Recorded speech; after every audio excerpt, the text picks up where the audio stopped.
Welcome to GCSE Unlocked with me, Mrs. Dixon, your guide to mastering AQA English language and literature.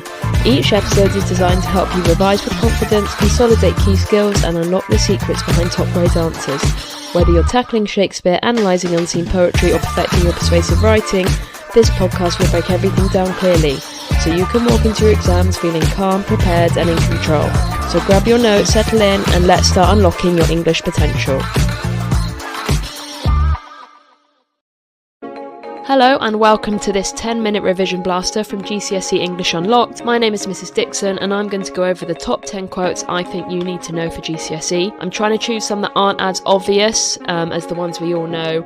Romeo, Romeo, wherefore art thou Romeo, and star-crossed lovers. We all know those anyway, so let's do some that are a bit different. Let's delve a bit deeper. Okay, so our first one is spoken by Juliet in Act 2, Scene 2. Juliet says, "Deny thy father and refuse thy name." So our first quote is, "Deny thy father and refuse thy name."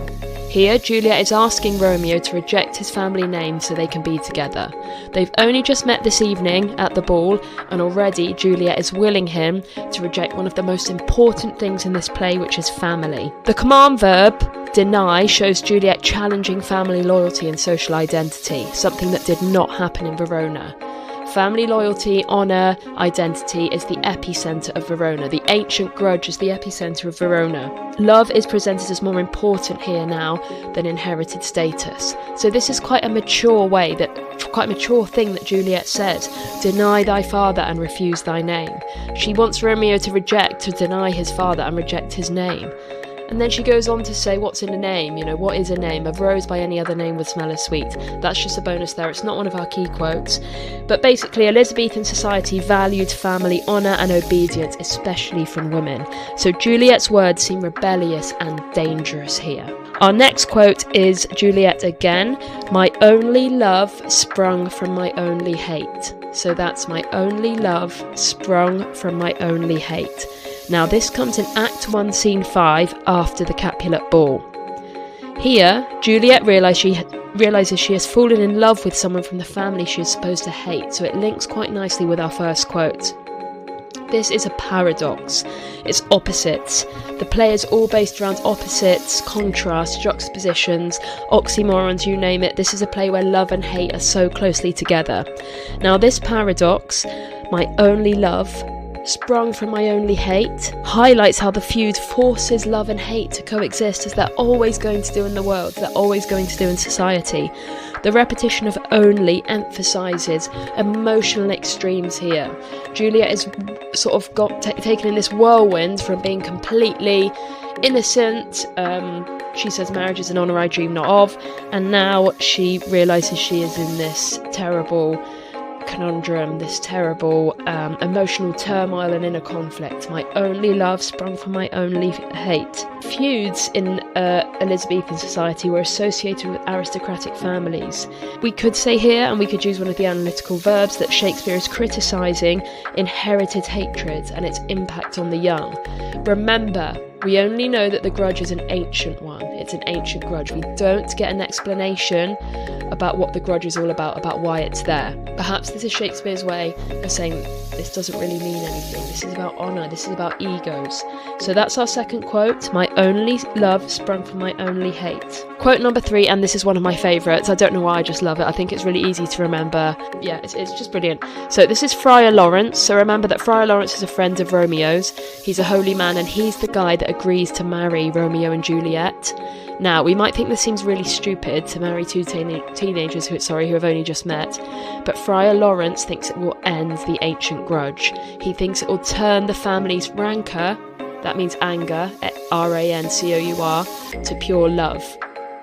Now, this comes in Act 2, Scene 6, just before Romeo and Juliet marry, and the frustrating thing is that even though Friar Lawrence is up for marrying them, he gives this foreboding prophecy, and he says, and this is our third quote, "These violent delights have violent ends."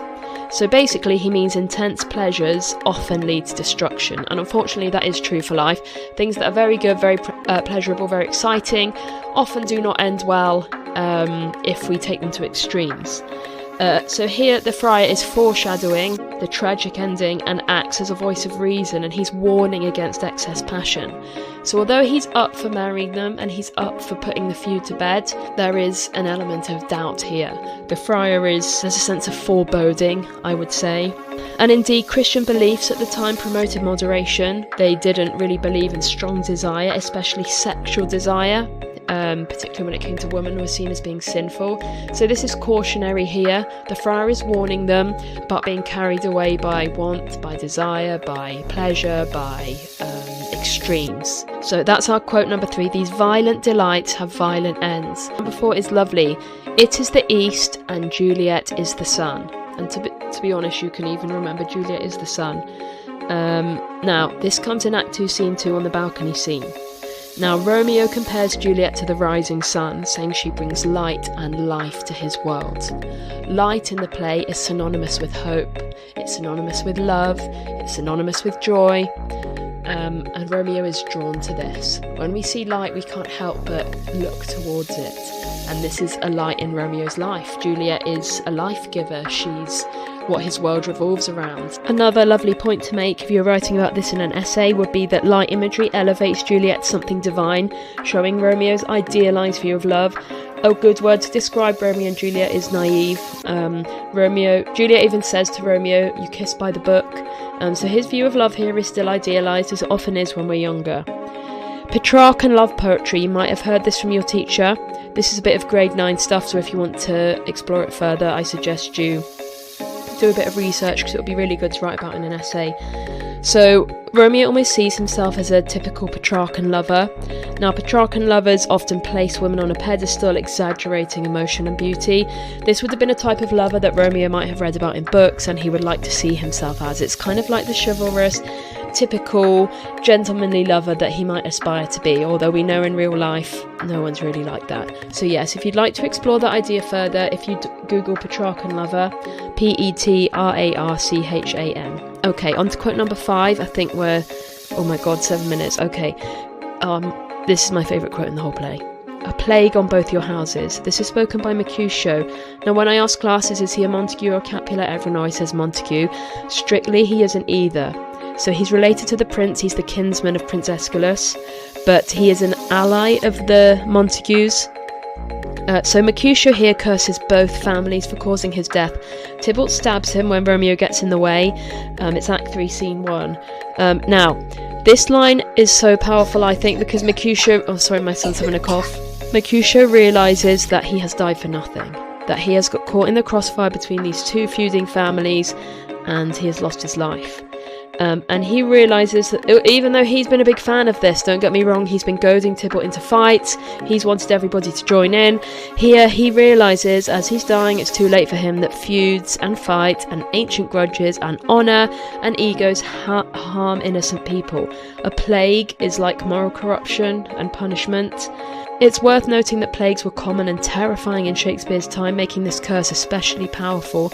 But essentially, Mercutio is kind of rejecting the Montagues, he's rejecting the Capulets, because he has this horrible moment of realisation that he has died for a non-specific ancient grudge.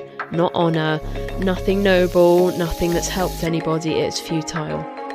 Number 6, Romeo says, "I fear some consequence yet hanging in the stars." Now this is back to Act 1, Scene 4, and this is just before he goes into the ball. So that quote is, "Some consequence yet hanging in the stars."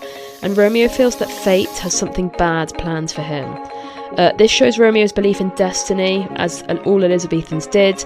He senses danger, but being Romeo, his hamartia, his fatal flaw is his impatience, is his naivety, is his youth. He still chooses to attend. So there is a suggestion here, and this is quite a difficult concept to grasp in the play, that fate and free will work together. So I think a way to look at it is that, yes, our destinies are mapped out for us, but free will, so human choice, also has a part to play. And here Romeo does make some poor choices. Elizabethans strongly believed in astrology, so audience would have seen this as a warning of unavoidable tragedy. We could talk about how a modern audience might reject this, and actually it is Romeo's poor choices, so it'd be quite interesting to write about how an Elizabethan audience might indeed blame this on fate, but a modern audience might blame it on free will and Romeo's youth. Number 7, another one from Friar Lawrence being sanctimonious and a know-it-all, but he is right. So he says, wisely and slow, they stumble that run fast. Wisely and slow, they stumble that run fast. Now this comes in Act 2, Scene 3, and what he means is that if you act too quickly, it leads to mistakes. The metaphor criticises haste, and impatience, haste, being rash, too sudden. Juliet actually uses the simile like lightning when she talks about their love. Is Romeo's downfall, as I've just said.